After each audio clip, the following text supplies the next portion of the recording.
My name is Jonathan Becker, and this is Revealed Through Masking, a podcast created with the intention of sharing what I've learned over the past 3 decades as a master mask maker, master teacher of performance, performer, director, maker, and guy going through a never-ending existential crisis.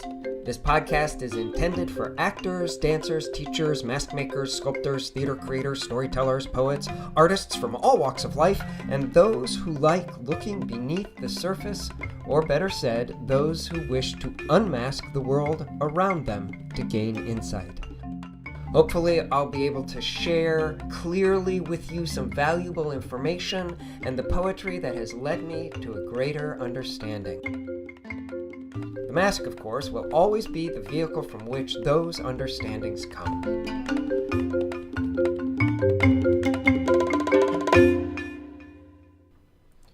The title of this episode is Behind the Mask of Perspective.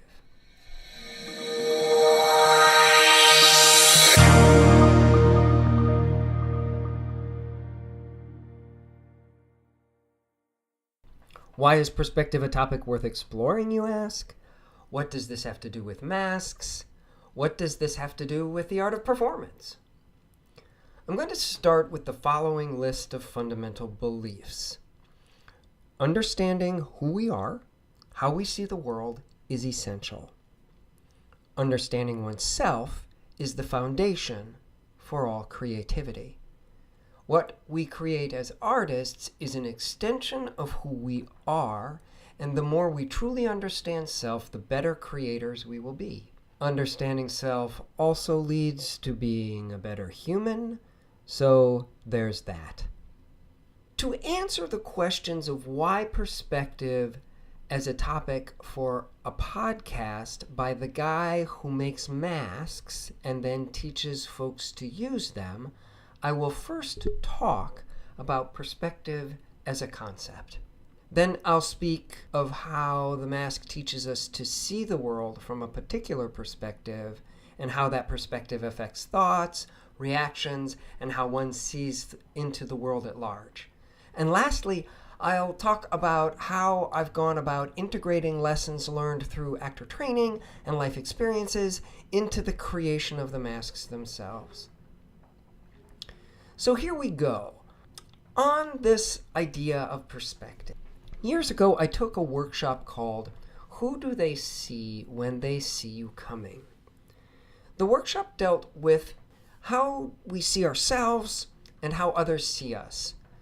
The two don't always match up. In my case, I wanted the world to see me as a competent and knowledgeable expert in my field, and what they saw coming was captain of the clown patrol. There was discord between who I am and who I want to be and who others perceive me to be.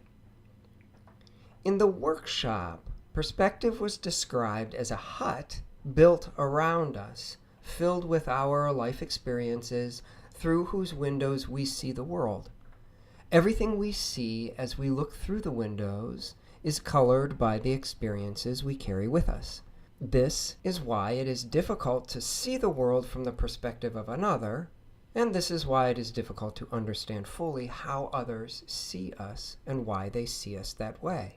Until we've had similar experiences or recognize that our experiences are similar, we lack the ability to empathize or understand with another's perspective. Who I am and who I want to be are defined by one's life path, and that is unique to each individual. It's the journey that we're taking and the discoveries made along the way that define us. The perspective through which we see the world affects every thought, opinion, and action.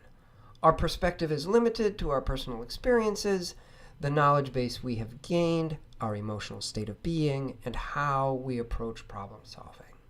Here's where the mask comes in and how our discussion of perspective is very much connected to the mask for performance.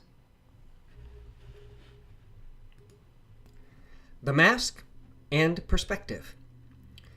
The theater mask is, as my good friend Nils Peter Unterland says, story. The expressive form of the mask has within the story of what has led to a particular mask having the form that it does.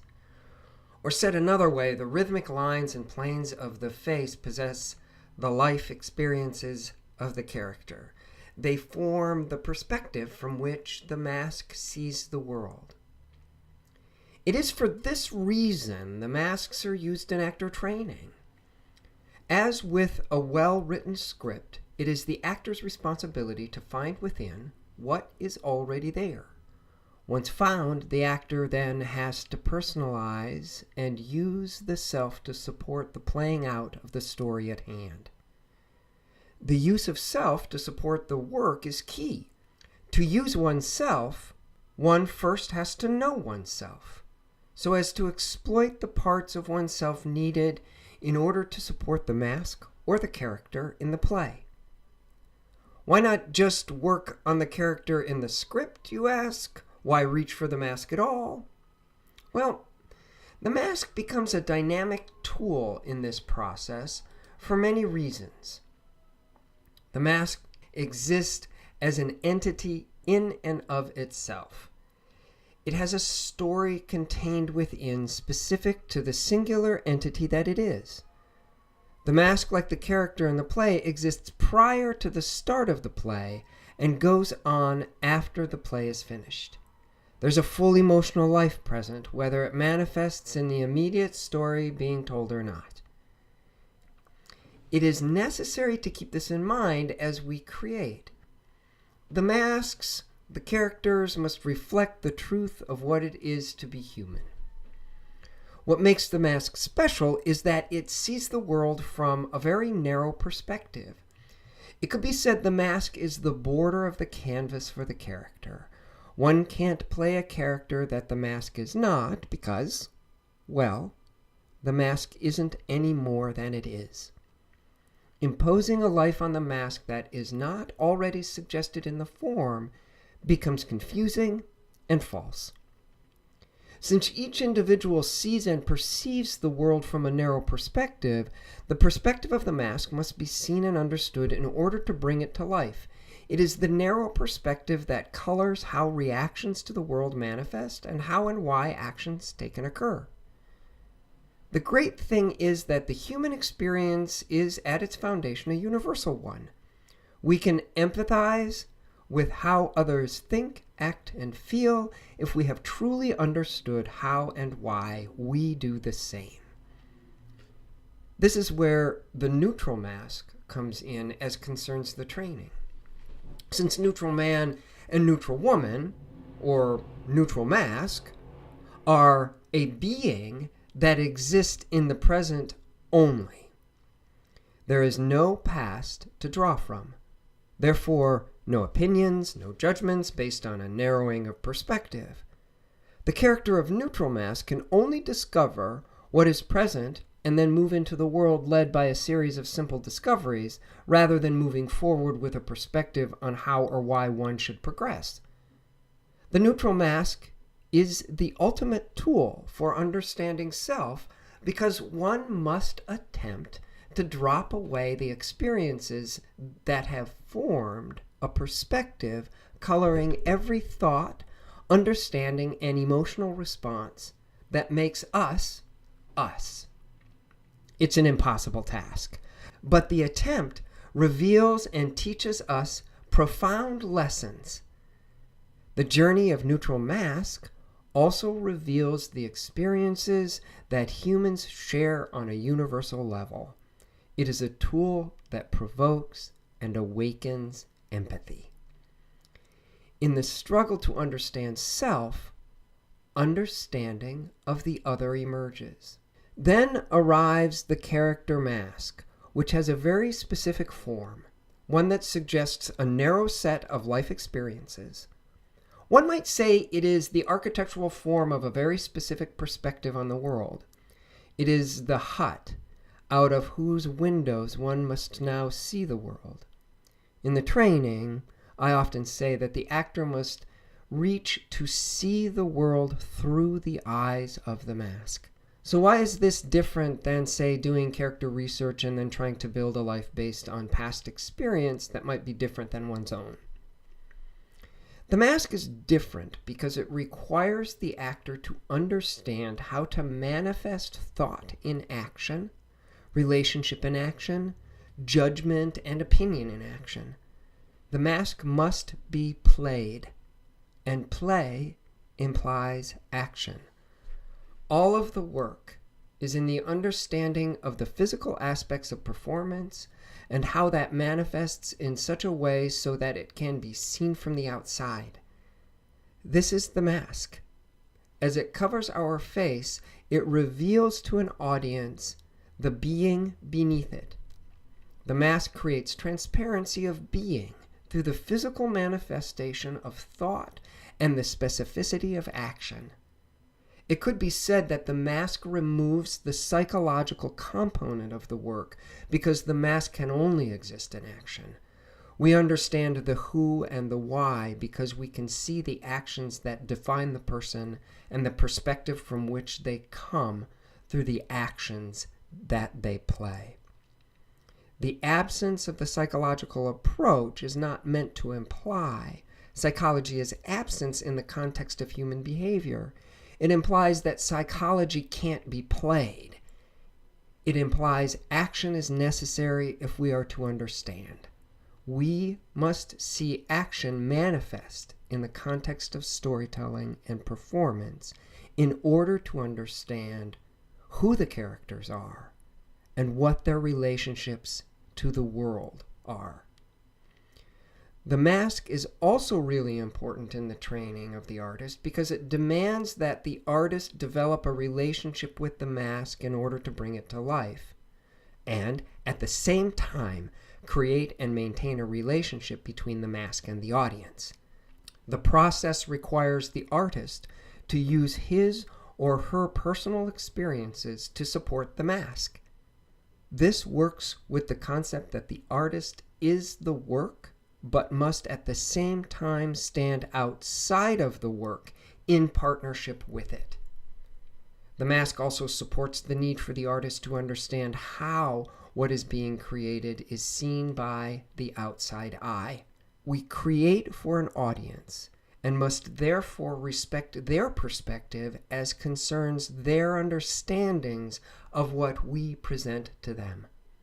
The mask is the audience, and at the same time, the self. The work now takes on a much larger theme as concerns the importance of storytelling and our place in it as artists. As Alfred Adler said, empathy is seeing with the eyes of another, listening with the ears of another, and feeling with the heart of another. John Steinbeck stated, "You can only understand people if you feel them in yourself." And Barack Obama shared his thoughts on empathy in saying, "Learning to stand in somebody else's shoes to see through their eyes, that's how peace begins." Empathy is a quality of character that can change the world. Understandings of the other and the awakening of empathy is at the foundation of the mask work. One cannot pick up the mask and engage in the work without considering perspective, one's own and that of another. The mask itself. So here is where I'll begin to answer the question, how is it that the mask can express perspective? How does one arrive at an understanding of a particular mask? Or maybe asked, how does one read the lines and planes of the mask? How does one develop a partnership with it? I feel like there's an entire podcast in these questions, so the insight shared here will be brief. The mask for performance, as mentioned before, is referred to as expressive form. And what this means is that there has been an attempt by the mask maker to create a form that animates the negative space around it through the relationship of the rhythmic lines and planes of the mask. If the relationship is just and successful, then the mask will appear to change expression as it moves through space or as the body moves underneath it.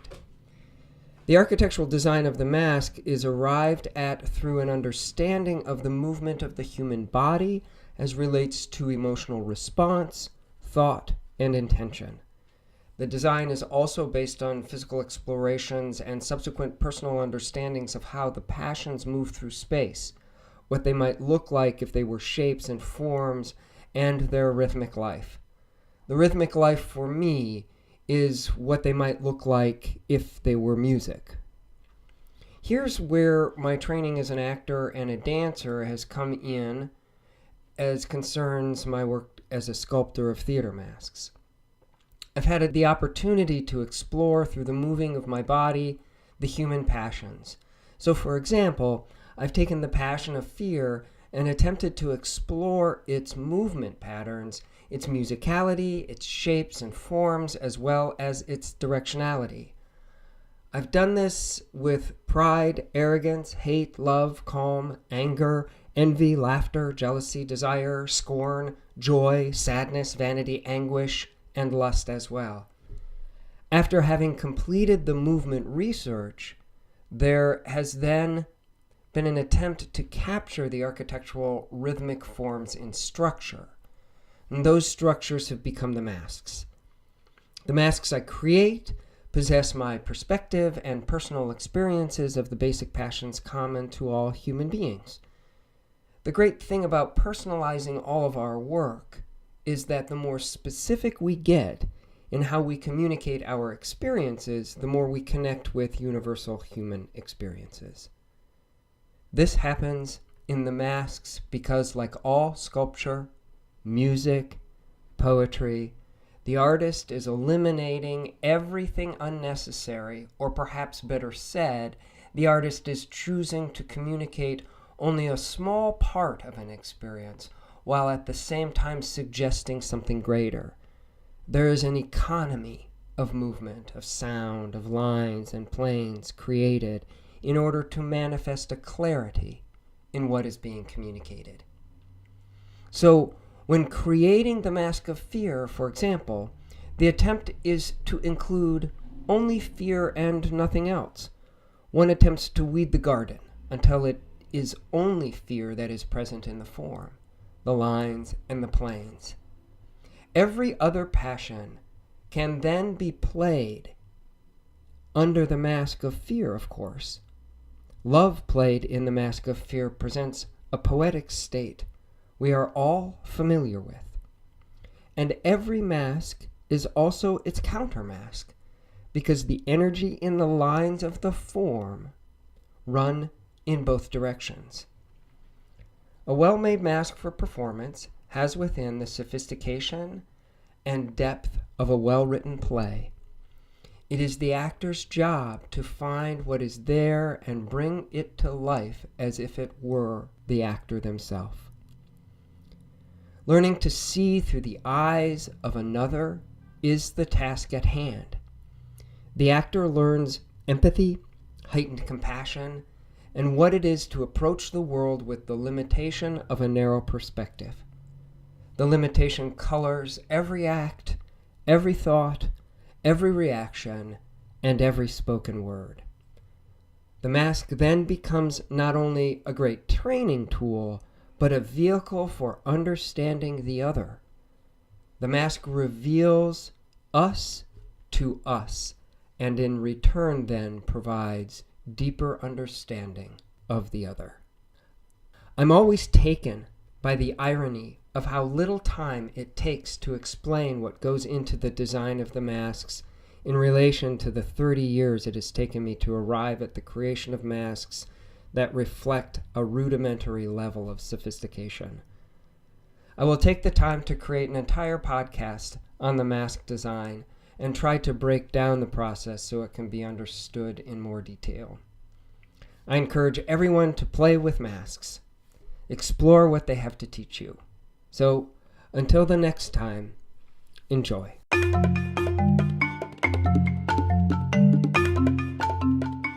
There you have it, another episode of revealed through masking. If you're interested in acquiring a mask, visit theater-masks.com. The studio can be found at www.theater-masks.com. If you're interested in a workshop, visit the North American Laboratory for the Performing Arts. The schedule for current workshops can be seen online at www.thenalpa.com. That's THENALPA.com. Special thanks to Purple Planet Music for providing the music in the podcast, and a special thanks to my mom, because one should always thank their mother. Thanks, Mom.